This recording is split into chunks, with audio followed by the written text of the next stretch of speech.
Welcome everybody, this is episode 6 of Pompey Eclectic and we've got jingles today. Ooh. Oh, jingle bells. Christmas is finished already. And what are we doing today? It has, Christmas is long gone. Oh, long We're in April months now. ago. Yeah, April now.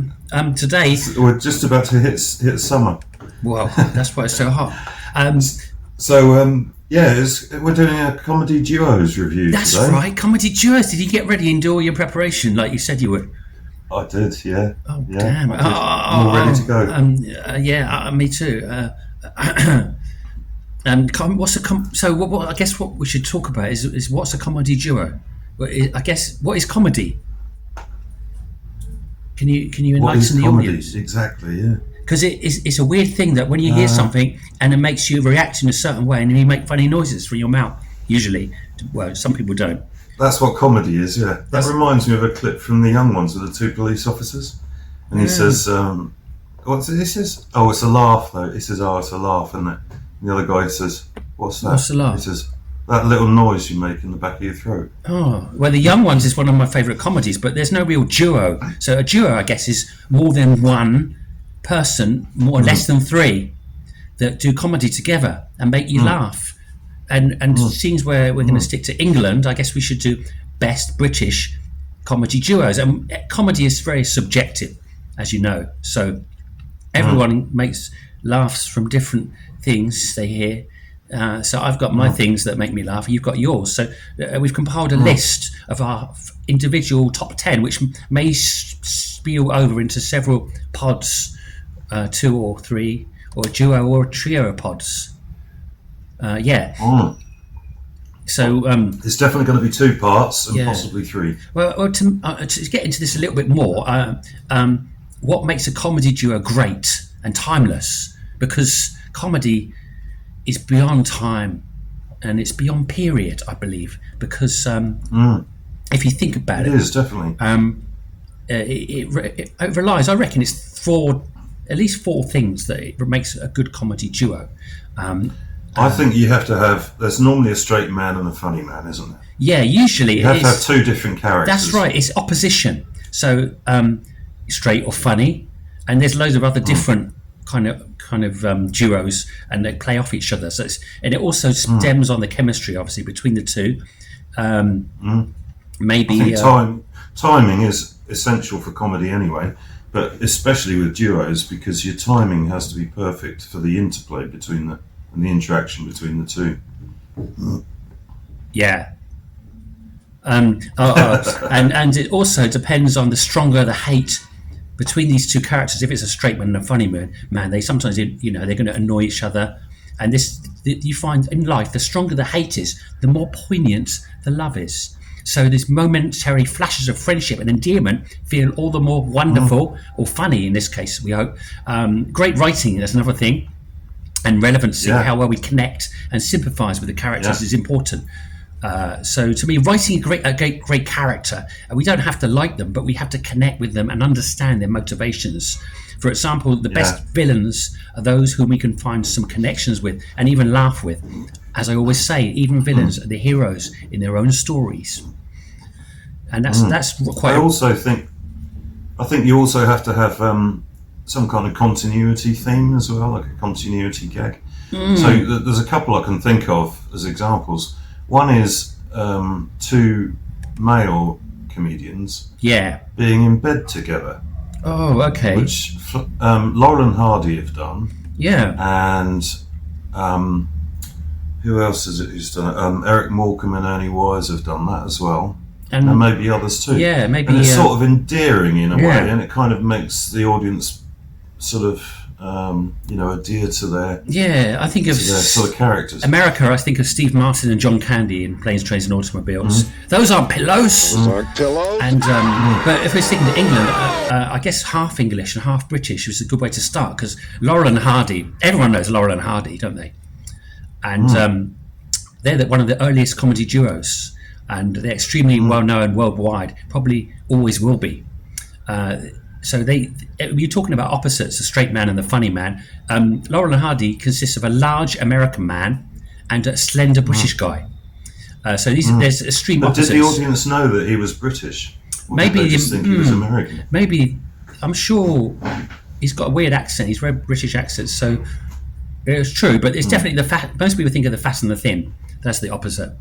So, but there's also the serious and the silly. Yeah, there's like he's a bit dense, yeah, and a bit silly. Well, that's it.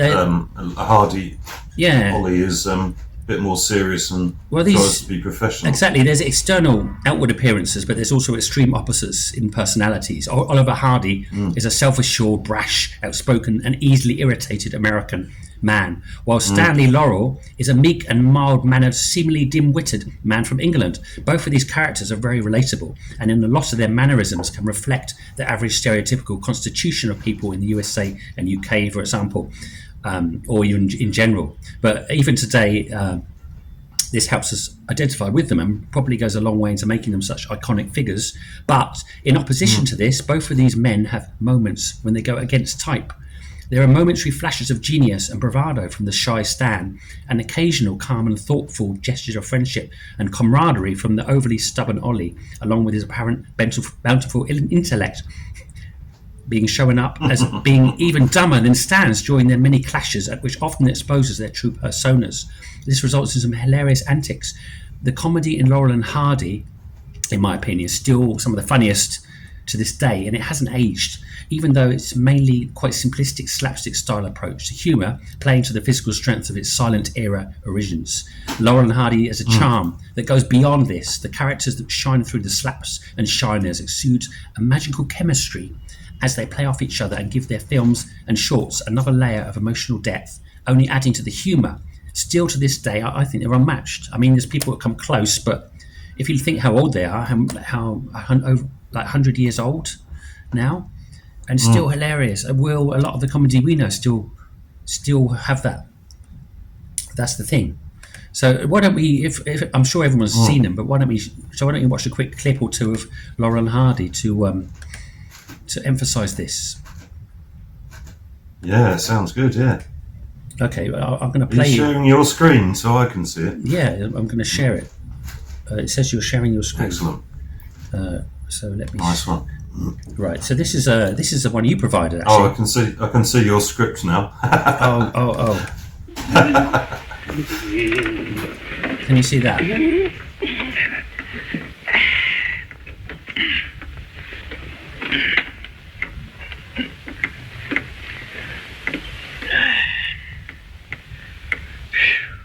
You can't see it, guys, if you're on audio, but they're in bed together. Oh yeah, this is a very no talking kind of clip. And Ollie's foot is on the end of the bed. Don't look now, but there's a man's hand holding onto the foot of the bed.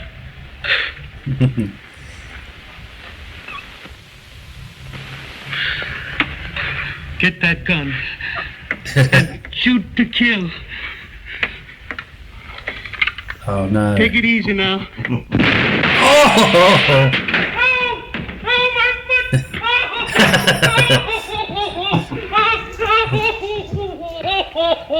He shot his foot. Put that gun back in the closet. Isn't it bad enough that I'm going to have my throat cut without you trying to shoot me first? Go on. Get. But. Oh. Brilliant. Oh, that's awesome. I don't ever remember that one. I couldn't stop laughing when I watched that. Well, I've got a funny one. I found one. it the other day. I'd never seen it before. It's a fantastic clip, isn't it? And I just love the reactions. I mean, it's just completely silly that he should think that the foot on the end of the bed is someone's hand. Yeah, a man's hand. Actually, where is the man then? I think that was. And then Ollie's reaction when he looks down the bed and sees his foot and doesn't recognise it. He looks scared and hides under the covers. Stupid. But again, this stuff's ridiculous. Actually, I saw a Hong Kong movie called The Magic Crystal, where this guy gets his hands and his feet swapped round, and he's in bed, and he that reminds me of this a little bit. I've got another Laurel and Hardy clip here called "You Woke the Baby." Let's try this one. Yeah, what's the background to this one for our audio listeners? Well, they're trying not to wake up the baby, and without much luck.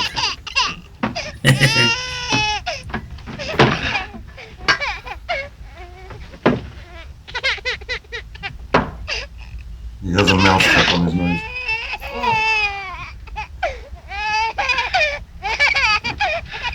You woke the baby up.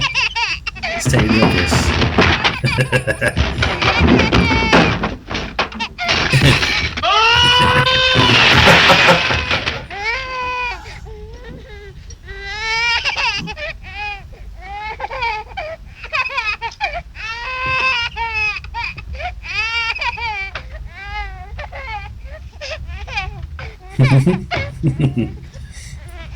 It's just the silent moments that work for me. It doesn't work so good on the podcast. But... No, our poor audio Baby's listeners crying. No, of course he's crying. Will you put this lamp over there? Well, it won't reach. Certainly it won't reach. You've got to pull the plug out of the socket. Here.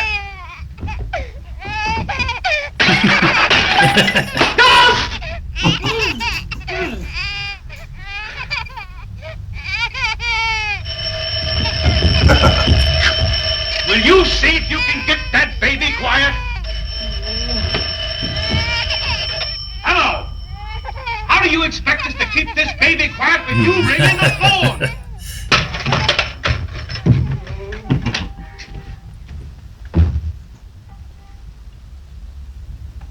He's done it. It's He's so done it. visual, isn't it? He's done it.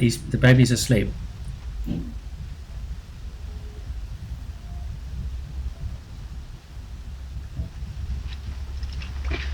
Now fix that lamp.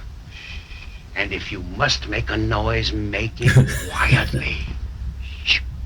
Okay. So let's get in. I want to do a little bit of Yeah, that wasn't great for our audio listeners. Yeah, but we can get- what was going on there is they were breaking everything, basically. Every time he did anything, he broke the wall, or he pulled the plug out of the socket and it pulled half the wall with it. He ended up going through the door by tripping over the lamp cable. It's just so visual, isn't it? yeah. Just a lot of their But stuff. And I didn't realise this until I was looking for a good clip for the audio podcast, and it was really difficult to find one with lots of talking. yeah. Because it's just so visual. Well, let me give you some insight into.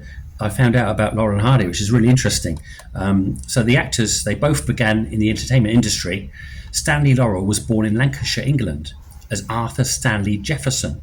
He came from a theatre background. His parents actually owned a theatre company, so it was natural for their son to aspire towards treading the boards, making his debut at 15 in Glasgow's Britannica Panopticon in 1905.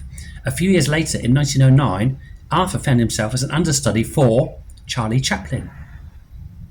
Did you know that? I had heard that he worked with Chaplin. Yeah, well, after that, Arthur worked with another legend called Fred Carno. Have you heard of him? I think I have, because there was a great movie about Laurel and Hardy a few years back. Yes, there was Steve Coogan and some American. Wasn't it excellent? Yeah, it was very good. Yeah, very moving. It's their last days together. I've seen it loads of times. Yeah, I love watching it. I like it a lot. Steve Coogan's absolutely brilliant. But Arthur worked with this Fred Carno troupe because he was a hugely popular comedy tour de force, and Fred Carno's credited as the originator of slapstick comedy itself. He was him who did the custard pies and all that, and so he was the first person doing all this slapstick stuff. So Arthur joined this troupe called the Fred Carno. He must have been involved in that first. There's a sketch which is credited as being the first slapstick sketch, which is called The Plank. Yeah, I think there were 2 or 3 old time comedians. Yeah, it must have been connected with that then. Well, it's British. If it's British, then yeah, because it is. Yeah, so it's it must only be about 10 or 15 minutes long. I'll have to check that out. I haven't seen it, but apparently, if it's true, it must be him. So this troupe, anyway, they went on tour in the USA, which Laurel or Arthur joined, the skinny one of the two. So in the USA, Arthur's thinking he was just going there for a short trip and do some shows, but he ended up staying and he made America his home. He became particularly fond of stage plays and later was a prolific screenwriter, writing many of the Laurel and Hardy films and sketches. Oliver the fatty one, the large one, I should say, Oliver Hardy, he was born Norville Hardy in Harlem, Georgia, in the US, and came from a singing background, becoming a popular stage singer by his late teens, as well as operating a movie house, the Palace Theatre. The magnificent timbre, how do you say it? Timbre. Yeah, that's it. Of his voice. Timbre. Yeah. of his voice was well utilised during a lot of the later Laurel and Hardy productions, but it was the silent but no less magical lure of film which attracted both of them. Norwell started out by helping a film studio called Lubin Motion Pictures in Jacksonville with lights, props and other duties, slowly learning the craft and finding a position as script clerk for the company before finding his true niche as a versatile actor. Between 1914 and 1917, he made 177 shorts as Babe, a name he adopted after an Italian barber near Lubin Studios would rub Hardy's face with talcum powder when he was getting a shave and proclaim, "That's a nicer baby." In total, Hardy starred or co-starred in more than 250 silent shorts, of which roughly 150 have been lost.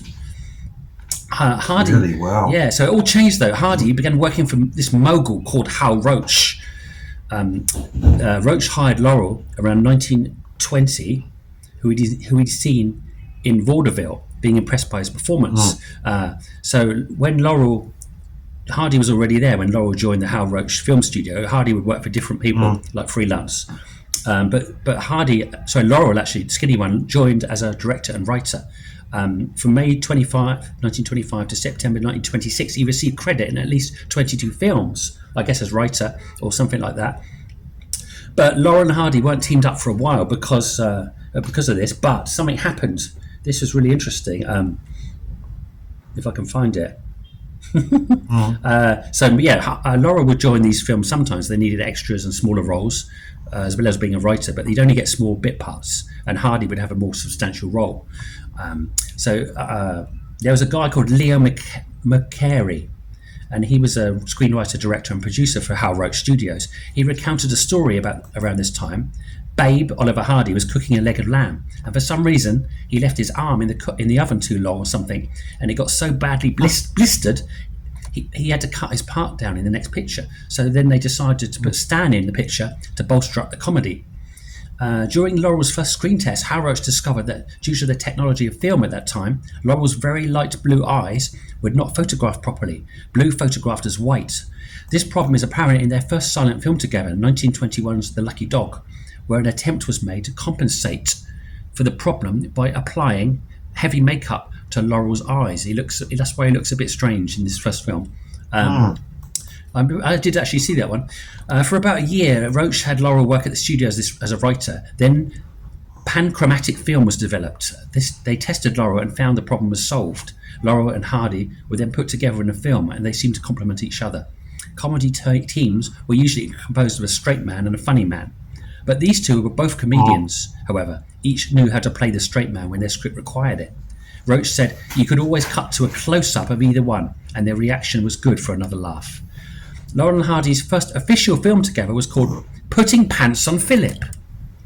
And slowly the duo began to hone their chemistry naturally. Slowly, history was being made. And in 1929, silent film gave way to the talkie. This only made Laurel and Hardy's films better, as they could now show their full versatility and play even more to their strengths, including this disparity of their differing accents, which only added to the humour, along with, as stated before, Hardy's vocal cords, which ended up with them working many magnificent and often hilarious song and dance routines into the films. Over their careers, Laurel and Hardy made 105 films together, from 1921 up until 1951's Atoll K. They stayed friends up until the very end, making a final live stage performance together in Plymouth, UK, at the Palace Theatre in 1954, before being surprised on an American TV appearance of This Is Your Life in December of that year. Their final appearance on camera was in 1956 in a private silent home movie shot by a family friend in Reseda, California, in the home of Stan Laurel's daughter, Lois. Hardy died of a stroke in 1957, and Laurel never really got over such a huge loss. It is said that he continued to write further films and sketches for Laurel and Hardy, even knowing they would never be made, up until his death in 1965. Laurel and Hardy inspired almost everything that came after, in some way. So those were the guys. That's my quick zap through their the history. But yeah, there's a film, like you said, is it called Stan and Ollie or something? I think it's called Stan and Ollie. Yeah, very good film. Which it's an excellent film. Recommend it. There's also a really good book about them as well, which I found. really interesting about the early movies as well in general. It's, I link the. I suppose if we were recommending a film of theirs or a short to anyone, what would we go for? Would we go Way Out West? For their feature film, I'd say Way Out West is a good one. A Chump at Oxford, and the one Saps at Sea, is it, where they have twin brothers? That was hilarious. But I've got one more clip of them to round this off, which is quite good. Let me just share it again. Share my screen again. This is I was going to say, if you wanted to watch a little clip, if you wanted to watch a short clip, then I really like the one where they're removals men. They're moving a piano. Well, I like upstairs. Again, that's a very visual clip. This is a more talky one I found of Laurel and Hardy. Here we go. Where were you last night? Stan took me to see a Punch and Judy show. I'm getting sick and tired of this. It's Stan here, Stan there. Stan wants me to go here, Stan wants me to go there. I tell you, it's beginning to get on my nerves. Why, you ought to be ashamed to even be seen on the street with him. When I tell you I understand... Well, why don't you answer the telephone? All right. Hello? That you, Ollie? Yes? Say, listen, I just got a couple of tickets for tonight for the Cement Workers Bazaar. Can you come along? We might win a prize. They're going to give away a steam shovel. Yes, Mr. Jones. Thank you very much, Mr. Jones. I certainly appreciate it. Goodbye, Mr. Jones.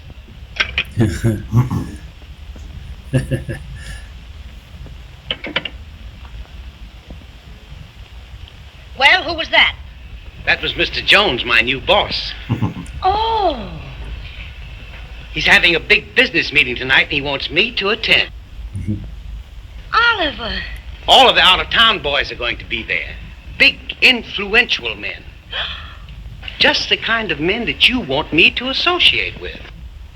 Oh, at last you're beginning to get someplace. It'll do me a lot of good. Why, naturally. It'll have a tendency to promote me to higher endeavors. I'll get it. Hello? Hey, Ollie, this is me. Oh, hello, Mr. Jones. Oh, don't you worry. I'm quite sure it'll be all right. Goodbye, Mr. Jones.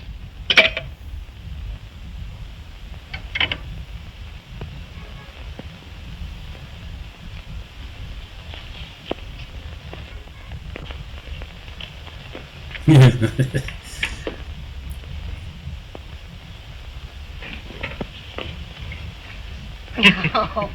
Come in. What do you want? I just came to tell Ollie that was me on the phone. Okay, there you go. Brilliant. Okay, I think... And don't forget, we're on YouTube. We've got a YouTube channel of the same name, so if you want to watch the videos, they'll be on there. You can see them in our video. Yeah, on this cut down podcast, you'll just hear little bits of clips of the without the silences and things. So see the full unedited version, go to our YouTube. And if you're on YouTube, go to our podcast if your eyes are tired. Both ways a winner. Yeah, or watch the videos with your eyes closed. Or watch the audio with your mouth closed. What? Anyway, carry on, Simon. Let's do our second... Okay, who's next then? Well, our comedy duos review. I reckon if you go to next, you'll see that there's a Flanagan and Allen. Who's that? Flanagan and Allen. Well, they actually predate Laurel and Hardy. Wow, I think. Really? Don't they? Do they? Yeah, I think they do. Well, okay, yeah, maybe they was Second World War time. Oh, that's later then, because 1920s was when was it? Laurel and Hardy was starting the silent days. Ah, okay, yeah. So they were first. Okay. Yeah, Laurel and Hardy, the OGs. I'll have you know. Yes, Flanagan and Allen were a British comedy duo who did a lot of work in the Second World War to rally the troops and to entertain the troops. Oh. So they were they used to do songs and dance routines together a lot. Cool. They also did some comedy films and stand-up comedy as well. Nice. So I first heard about them from my first school, which was a very traditional first school, and we used to learn to sing old war songs. Pack up your troubles in Your old kit bag all and that sort of smile, That's it. smile.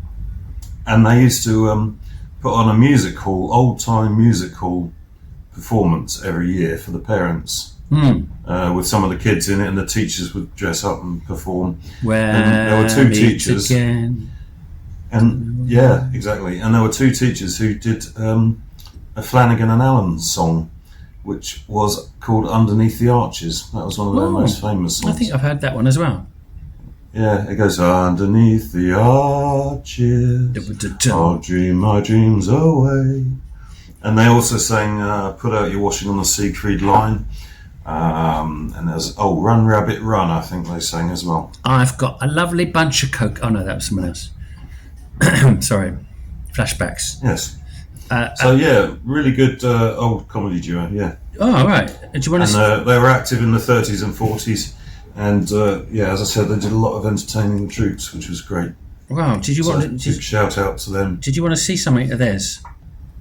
Yeah, go for it. Let's try some Flanagan and Allen. Yeah. Oh. Don't ask me their first names because I haven't got them. Half the people down there thought we were falling. 50% of the people up here thought so too. Do you like it? Yes, it's very exhilarating, but it is cold. There's no need for those two big fans to be on. They're not fans, they're propellers. Oh, I like by them. the way, we better have our parachutes ready in case of accident. I've got mine on. Parachutes, not parachutes. What's your parachute? Here it is, you see. If anything happens, you jump, count 10, pull the ring, it opens, and you float down to safety. Ah, but suppose it doesn't open. Oh, you'll come down just the same. Yes, I suppose. Take over control. What? You've got a joystick in front of you. There. Oh, you mean this? Whoa! Put it into neutrally full.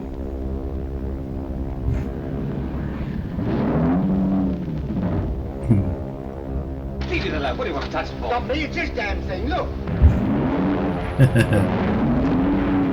I've had enough of this, I'm getting out of here. Get back, you fool. I'll put it on an even course. And don't you touch anything. Wow. See, the humour is very beginnings of the Carry On style kind of. It's interesting how you can almost tell the ones that started on radio because they never stopped talking. It was all about the dialogue. Yeah, that's true. That's very interesting. Yeah, well, Little Britain that we're going to talk about later, that started on radio as well.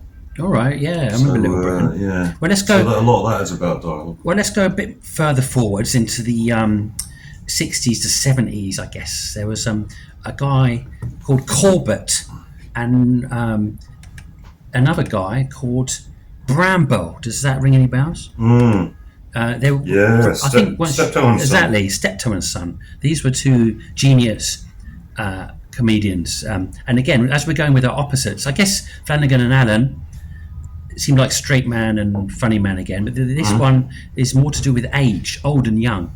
And we've got a father and a son, the old father and the son, and it's a British sitcom. It's grumpy old father and ambitious young son who wants to get out and see the world. And he feels like he's do things, and he's trapped. And he's trapped doing his dad's old rag and bone business. Yeah, so it was written by Ray Galton and Alan Simpson. And what made this show quite interesting is they decided to hire actors instead of comedians as the main people. But anyway, it was first broadcast at the BBC in black and white from 1962 to 1965, 4 series, and then it had a second run from 1970 to 1974 in colour. So Wilfred Bramble and Harry H. Corbett were the two leads. So they it was very popular, wasn't it? Very well known. Yeah, and so the two writer and they decided using actors. They wanted to write for performers that didn't count their laughs, according to them. So both of these main actors used voices considerably different from their own. Bramble, despite being Irish, who played the older guy, he spoke with a received pronunciation English accent, as did the Manchester-raised Corbett. Bramble was aged 49 when he accepted the role of Albert, only 13 years older than Corbett, but they look a lot more disparate in age. Oh yeah, definitely. I Yeah, but didn't realise there's only that. 13 years He apart. was the same age as me then. He looks like a dirty old man. So, But then maybe I look and like a dirty old man. Well, some of it was makeup as well, and you dirty old man, which is That was that was their my best Sid catchphrase. James impression. You dirty old man, that was their catchphrase. Yeah, I just remember. dirty old man. Yeah, well, Yeah. the old guy has quite a set of rotten dentures to accentuate his character's poor hygiene and poor attitude to hygiene. And many episodes revolve around violent disagreements from the two men. Harold's attempts to bed women and momentary interest over things found on his round, going around collecting junk. And one of these clips I'm going to show you is one of my favourite clips from Steptoe and Son, is when they acquire this strange sort of device. And The only one I remember is where they divided up the house with a that was a partition classic. wall, That was a classic episode. Yeah. so they could live separately. Most people I've talked to have seen that one and seen the movies. They did 2 movies as well. But this is a maybe lesser known clip. It's when on his rounds, the younger guy he finds this kind of pornographic old movie player. You'll see what I mean. Let's give it a go. Hold on. This is one of those things they used to have at the seafront in saucy Brighton, or Yeah, somewhere yeah, you could view. yeah. You could look through it like binoculars. That's right. And watch a saucy video, Okay. Well, let's have a watch of this. or This saucy film. can you see my screen? It's like the moving picture version of a seaside postcard. Yeah, exactly. Can you see it? The same bird. Oh dear, what a take. Hey, this is 1920s, this is. When? Oh, it's all right though. She's nice. There she goes. She's stripped off. Hello. The door's opening. Here he comes. It's the milkman. How ridiculous can you get? The crate of milk and no trousers on. Has he got his apron on? Yeah. No, he's took it off now. Oh dear. Is he pouring the milk into the bath? He's pouring the milk in the bath. All over her? All over. Now is he getting into the bath with her? Yeah. Harold, come away. You don't want to see any more of that anyway. Oh, shut up. I'm enjoying it. You don't want to watch it, Harold. It's not good for you. It's disgusting. Oh, get out of it. I know what's coming. Exploiting innocent people, that's what they were doing. Mass unemployment, young men not worked for years. No money, no food, no knowledge of where the next penny was coming from. Leaning up against a wall all day, and then a fella comes up in a big car and says, "You're a fine upstanding lump of a man, aren't you? How would you like to earn a fiver? How would you like to be in films?" What are you going on? God, so be quiet, will you? Oh, God, here we go. Coming up to the last furlong now. What is he got to do with that loofah? He's doing his pieces now, Dad. Oh, you want to see him? He looks a bit like you. In fact, he looks a lot like you.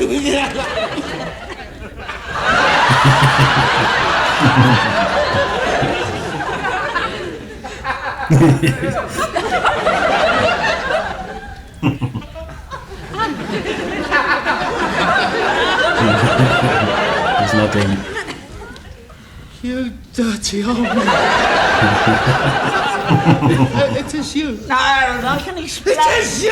That is you in there! You don't understand. It was all out of work. How could you lie yourself? You were laughing just now. No, I didn't realise it was my father, did I? No food in the house, no milk. You put enough of it in the bath, didn't you? I managed to take the leave-overs back home. Managed to keep a quart back. How could you? My father. A male Linda Lovelace.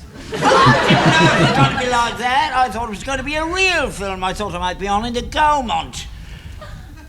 Another Rudolph Valentino. That's what he said. I might have realised when I got there. An old photographer's shed in the Gold Hawk Road. How very MGM. Yeah, that's right. They're pulling it down. That's where I got them from. I don't believe my own father. Oh, God, what my poor mother must have gone through. She didn't know about this, did she? Of course she did. That was her sister in the bar.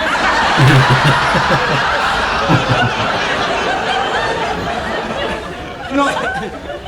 I'm Auntie Rose? Yeah. She died of pneumonia 2 weeks later. Oh, Harold, you mustn't blame her. It wasn't her fault. It wasn't my fault either. There were hard times. Everything we had was in pawn. So were you. Brilliant. So yeah, that's a typical. That's excellent. I love that. And I love his catchphrase, "You dirty old You man." dirty old man. It's a little bit more information about Steptoe and Son if you want to hear it. Yeah, go for it. Yeah, let's hear it. So usually you know that the old man almost always comes out on top and routinely proves himself superior to his son whenever they compete, such as when they played snooker into the night and pouring rain in 1970 and Scrabble and badminton in the 1972 series. Harold takes these games extremely seriously and sees them as symbols of his desire to improve himself, but his efforts come to nothing each time. His father's success is partly down to greater skills, but is aided by cynical gamesmanship and undermining of his son's confidence. In addition, Albert habitually has better judgment than his son, who blunders into multiple con tricks and blind alleys as a result of his unrealistic, desperate, straw-clutching approach. Occasionally, the tables are turned, but overall, the old man is the winner. This causes Harold to be infuriated and even going to the extent in Divided We Stand, which is the one you said in 1972, where they attempt to partition the house so that he does not have to share with his selfish, uncultured, and negative father. So during his production, Yeah, he's quite conniving, the old man. He's always trying to undermine that's right. the younger. So that's what his son's plans to escape and into I his said own it, life, isn't he? Yeah, in the Comedy Duos, I was talking about opposites and about this opposition, about the stronger the opposition and the more personal. This is father and son. It doesn't get much more personal, and especially he's seen his dad having sex, and Paul. You know, they really push the personal, and it's very relatable. Well, not seeing your dad having sex, obviously, but it's relatable in the fact that it's a father and son and it's family. So that's why I think it adds to the popularity of it. And it's actually emotionally very deep about the family, the relationship between a father and a son. Yes, it's a great show. It's if you haven't seen Steptoe and Son, it's one of my favourites. Who we got? Definitely. Did we have a third? Yeah, a fourth one even. I'd say is another famous one, Morecambe and Wise. What can you tell me about these guys? Well, we grew up on Morecambe and Wise, growing up in the 80s. But they had finished their careers then. But there was a lot of reruns on the TV, and every Christmas they would put on the Morecambe and Wise Christmas specials. That's right. I remember those as a rerun. Oh yeah. So we'd seen all of the clips, all of the sketches. I've seen the films. All of that when I was growing up, when I was very young, yeah. Oh, yeah, Before being a teenager. I remember seeing them on TV. It must have been repeats, like you say, but they were my mum and dad. My dad quite liked them. There was two others. The two other comedy guys that were around the time, Morecambe and Wise. I don't think we're going to feature them, but Cannon and Ball, that was it. Oh yeah, you remember Cannon? They were a bit later, I think. Oh, later, okay. A little bit later. Yeah. Well, let's see some Morecambe and Wise. I wasn't keen on them, but Morecambe and Wise were classic. They got so big; their Christmas shows had biggest audience figures on TV. You know, they were massive. Wow. Yeah. Well, let's check. But again, funny man and straight man. Eric Morecambe was the funny guy, always a bit silly, joking around all the time. Ernie Wise was trying to be straight. His character was. He's a playwright, and he's always trying to be a playwright, and that's what he's serious about and professional about, you know. Right. But yeah. Oh, so this clip, unfortunately, this is a reaction video. So we've got we'll this blur out the lovely young reaction. couple. They're actually very good. I've seen a lot of their videos. All right, so we don't blur them doing out. a reaction. Okay. Yeah, so they're doing a reaction to this sketch. This is the biggest or the most classic sketch from Morecambe and Wise. Let's do it. And this is actually a second part that we're going to look at. There's actually a whole first part, which is about 10 minutes long. Wow. They're standing in front of the curtains, and this world-famous conductor, Andre Previn, comes along, and he discovers that he's not going to be playing with Yehudi Menuhin, was the world's best violinist, and he decides he's going to leave, and he's not going to do the performance because Yehudi Menuhin hasn't turned up. Right. They have a great continuity gag about Yehudi. He keeps saying Yehudi, and he says who, and they sort of can't remember. They don't know who they're talking about, you know. And Yehudi, are you talking about? Yeah, exactly. Alice? And they finally convince him to do the conducting with Eric Morecambe, the funny guy, playing piano. All right, well, let's go. And that's where we join in. This is, let's see.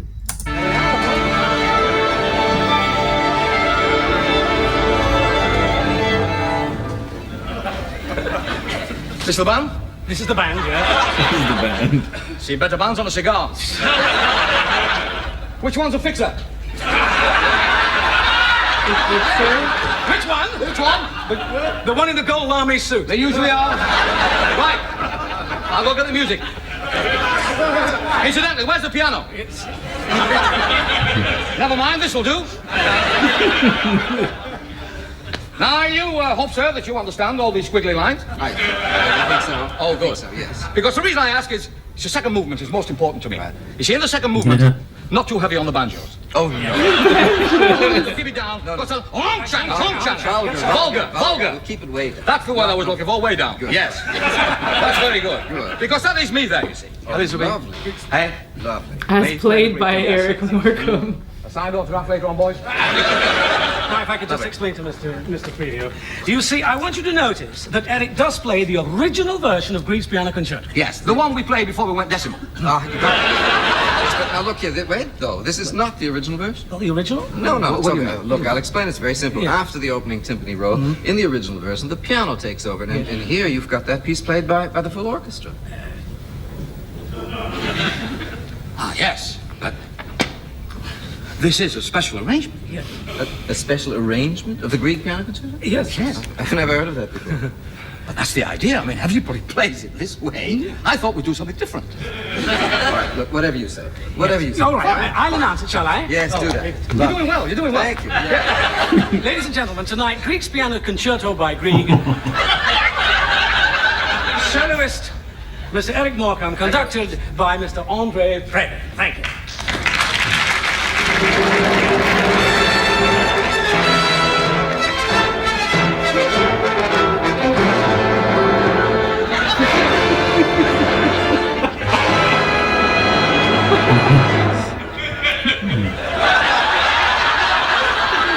He's missed his mark. What's the matter? What happened? The introduction. What's wrong? The introduction's wrong? It's too short. Too short. Oh, you noticed? Yes. By how much is it too short? Well, you see, I went down here like that. Yes. Came back. You wasted some time there. I wasted time there. You see, it's about, I would say about that much. It's about a yard. Yes, if you would lengthen it by about a yard, we'll be in. And what do you think we can do about that? Well, I mean, that's nothing to do with me. Well, we have my to musical do this. manager, he does all this. Could we get in touch with Grieg? That's a good idea. We call him on the phone? Well, we can call him on the phone. Why not? I didn't bring his phone up. Well, it's Norway, something or other, isn't it? What's the code? Singles cave or I something. think it's Singles.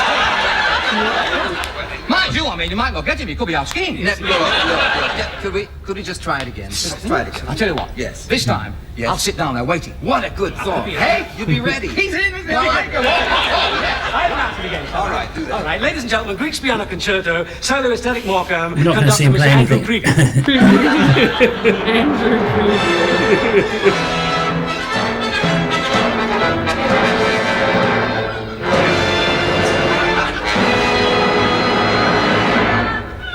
I knew it.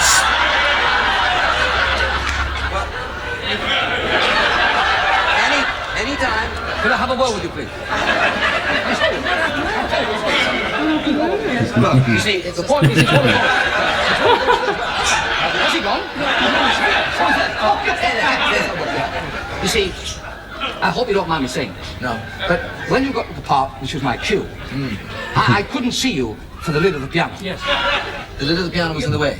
Was it? Yes. Yes. The lid of the piano. I don't know what we can do about that. He wants to be taller, does he? Yeah. Could you wear high heels? Again? Oh, no. I mean, you don't have to, you know. I don't know what we can do about that. Well, I have a suggestion. Would you jump up in the air so I can see you over the lid of the piano? If you could jump up. You want me to actually jump into the air on the rostrum in order so you can see my cue? Yes, I mean, that's if you do that for me, you know. Do that. Yes, I'll do that for you. I'll announce it again. Yes. A nice man, isn't he? I like him. He's very good. Greek with him and him.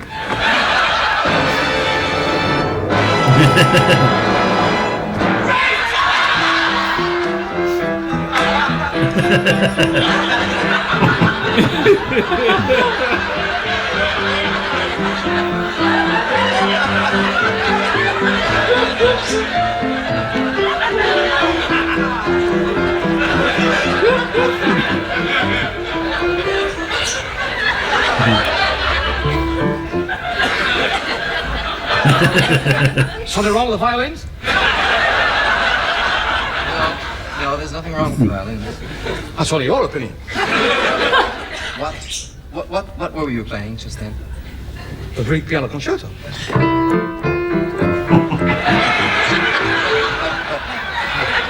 You're playing all the wrong notes.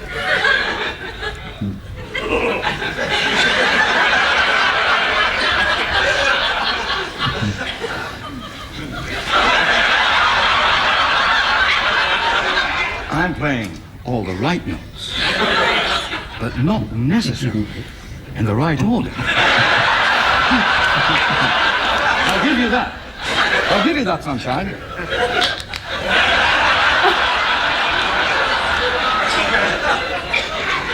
That sounded quite reasonable to me.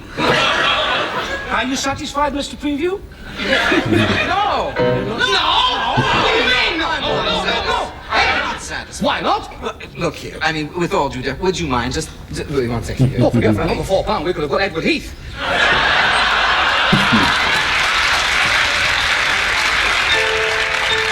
That sounds more like it. Yeah, that's how to play it. Damn. Awesome, isn't it?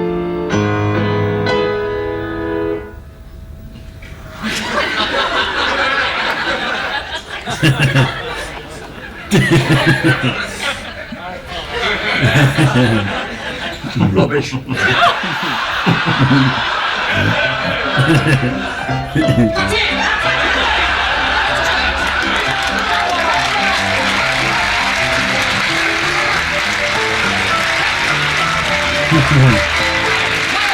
They should all join in.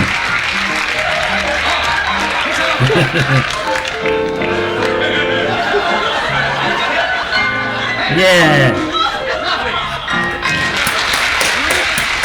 Yeah, brilliant. Great stuff. That was funny. Yeah, I loved it. Yeah, I think that was their best sketch, and it's probably one of the best sketches ever. I think best comedy sketches. Yeah, it's great.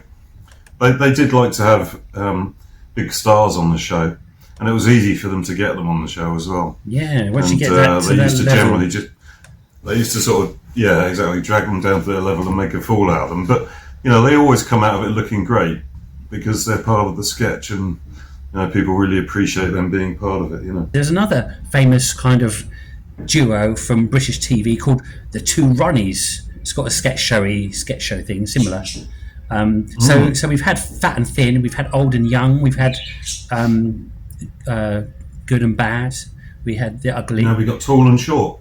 Yeah, no, well, Two Ronnies is big and small, isn't it? Tall and short. Yeah. Well, tall and short. Well, it's not that tall, one's big and one is short. Ronnie Corbett's quite short. Yeah. Big and short. Yeah. The Two Ronnies. But a lot of this was about wordplay, wasn't it? The Two Ronnies is a British television comedy sketch show starring Ronnie Barker and Ronnie Corbett, no relation to the steptoe and son Corbett. It was created by Bill Cotton and aired on BBC One from the 10th of April 1971 to the 25th December 87. The usual format included sketches, solo sections, serial stories and musical finales. Yes. It was Ronald Corbett, which is the smaller one. He's a Scottish guy. He was a broadcaster and a comedian. He had a long association with Ronnie in the BBC television comedy sketch show, and some other stuff over the years. But these two were like best buddies, and that's what made the chemistry so good. They remained a bit like Laurel and Hardy. They would stay together for a long time until we lost the big one. It's always the big one that goes first, isn't it? I don't know what you're talking about. Anyway, they were both. I've got loads of stuff about them, but I feel like I don't want to read it. It's too much. It's getting boring, isn't it? Nah, yeah. Let's just play something. Just play the clip. Yeah. All my research. Yeah. All right, I'm going to try. They were great because Ronnie Barker wrote the sketches, I think, and a lot of it was about wordplay. Yeah, very good. Well, in particular, the fork handles. Fork handles is the most famous, definitely. That was. But we're not going to play that because it's been overplayed. Yeah, I think that's what I thought, because we don't want to play sketches that are overplayed. So let's do. I remember a great musical routine where they were singing, and they had all the weathermen off the TV of the day. Well, dressed up as sailors, and they were doing this whole performance, all dancing and everything. It was great. Well, to highlight what made these guys unique was their wordplay. Or was that Morecambe and Wise? I think I might have got that mixed up with Morecambe and Wise. Anyway, carry on. Sorry. So to highlight the genius of these two, unlike many of the others, they actually were clever in their writing. It's mainly the ingenious of the way they use the words and language, as this sketch indicates. It's a bit Monty Pythonish in a way, but different.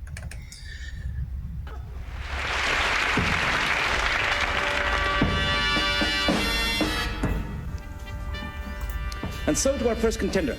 Good evening. Your name, please. Good evening. Your first heat, your chosen subject was answering questions before they were asked. This time, you have chosen to answer the question before last each time. Is that correct? Charlie Smithers. And your time starts now. What is paleontology? Yes, absolutely correct. What's the name of the directory that lists members of the peerage? A study of old fossils. Who are Len Murray and Sir Geoffrey Howe? Burke's. Burke's peerage. Correct. What is the difference between a donkey and an ass? One's a trade union leader, the other's a member of the cabinet. Absolute genius. Yeah. Complete the quotation, to be or not to be? They're both the same. Correct. What is Bernard Manning famous for? That is the question. Correct. Who is the present Archbishop of Canterbury? He is a fat man who tells blue jokes. What do people kneel on in church?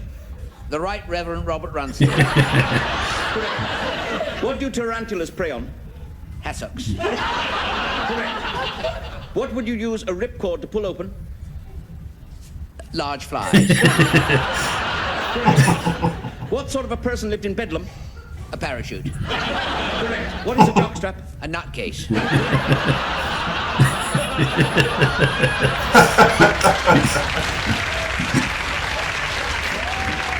That's comedy gold. For what purpose would a decorator use methylene chlorides?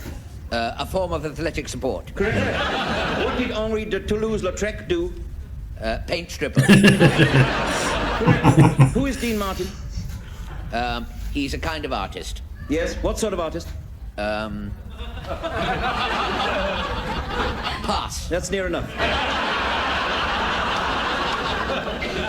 What make of vehicle is the standard London bus? A singer. Correct. In 1892, Brandon Thomas wrote a famous long-running English farce. What was it? British Island. Correct. Complete the following quotation. I started, so I finished. Complete the following quotation about Mrs. Thatcher. Her heart may be in the right place, but her... Charlie's aunt. Correct.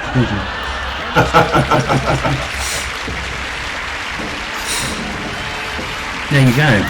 And yeah, it's still laugh out loud funny. It is. Even if you don't know who some of the people are. I think I remember most of them, but yeah, I mean, if you're American, you might not know some of those people, but well, I like. Yeah, well, not just American. I also anyway. one more quick one. I always like this by the Two Ronnies. This is a great one.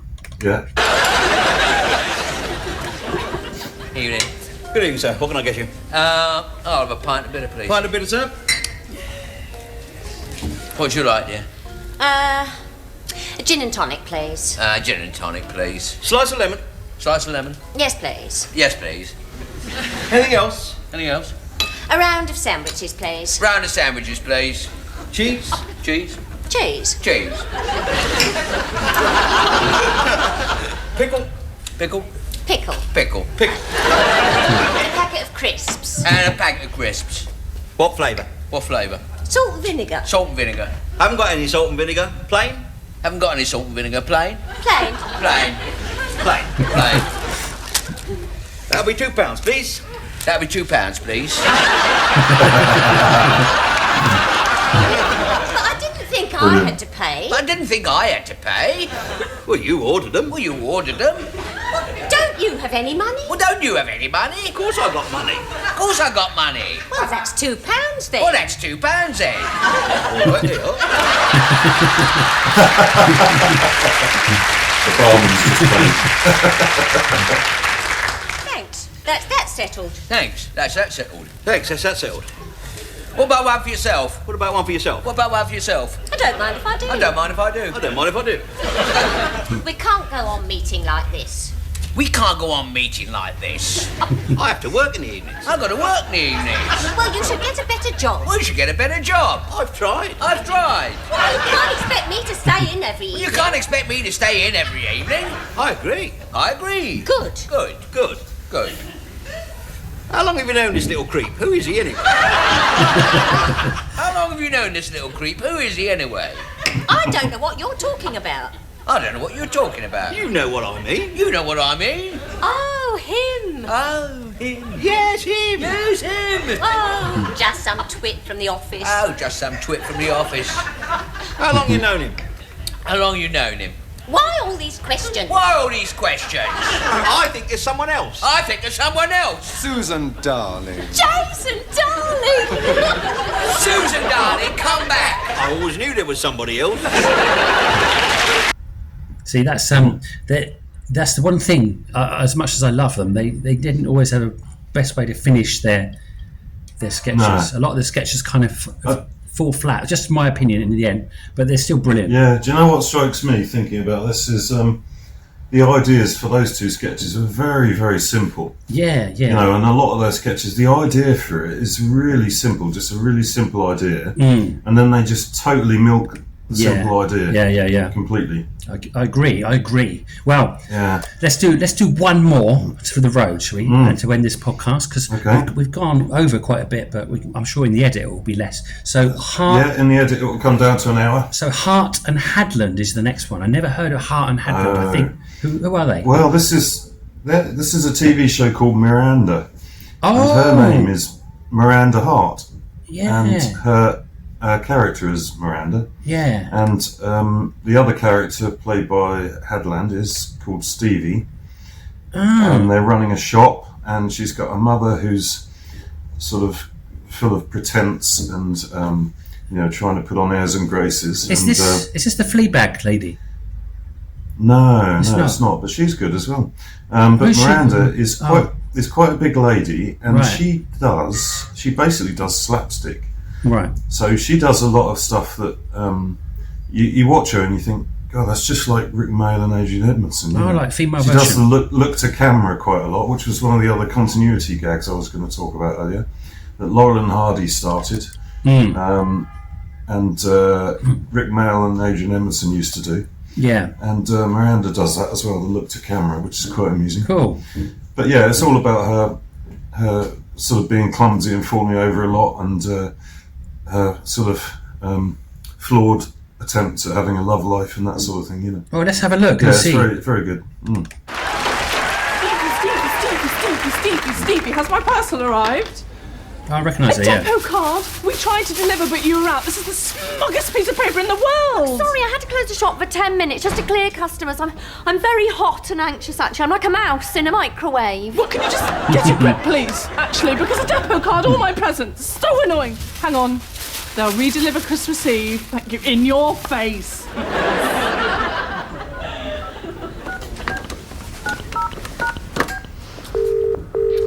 Welcome to UPD Delivery. If you would like to arrange redelivery, press 1.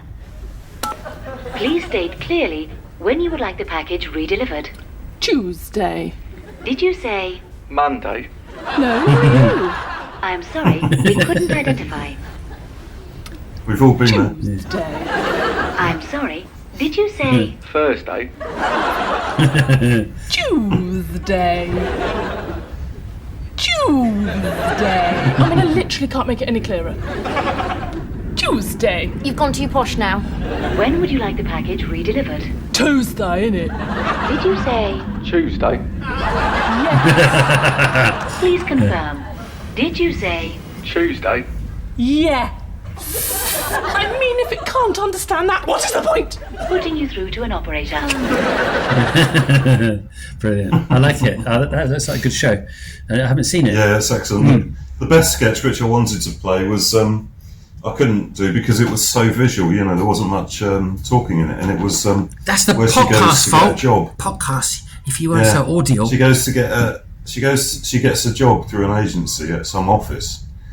And she turns up there on the first day for work, and she gets her trousers caught in the lift. Oh, I saw that. Yeah, I've seen that sketch. Yeah, and it rips her trousers off. It rips one trouser leg off. As she's saying, she's trying to style as it fashionable. out.